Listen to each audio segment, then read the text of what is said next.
పూరా local. Welcome to పూరా local. Hyderabad లోని తెలంగాణ రాష్ట్ర సచివాలయంలో మరోసారి నిర్మాణ లోపాలు బయటపడ్డాయి.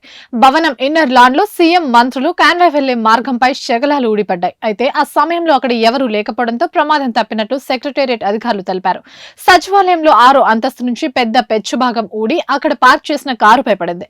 దీంతో కారు బాగా డ్యామేజ్ అయినట్లు సమాచారం. అయితే అప్పట్లో రోడ్స్ అండ్ బిల్డింగ్స్ శాఖ ఇలాంటి ఘటనపై పూర్తి స్థాయి విచారణ జరిపింది. తాజాగా ఓ కిటికీ కింద అంచు ఊడిపడడంతో సచివాలయ ఉద్యోగుల్లో ఆందోళన నెలకొంది.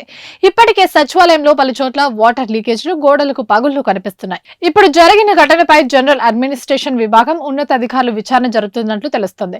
సచివాలయ నిర్మాణ ఖర్చు 617 కోట్ల నుంచి 1200 కోట్లకు పెరగడంపై గతంలోనే అవినీతి ఆరోపణలు వినిపించాయి. ఈ వ్యయం రెట్టింపు కావడంపై విజిలెన్స్ అండ్ ఎన్ఫోర్స్మెంట్ విభాగం కూడా ఇప్పటికీ విచారణ జరిపిస్తోంది. ఇవి ఇప్పటివరకు అప్డేట్స్. మరిన్ని అప్డేట్స్ కోసం చూస్తూనే ఉండండి పూరా లోకల్.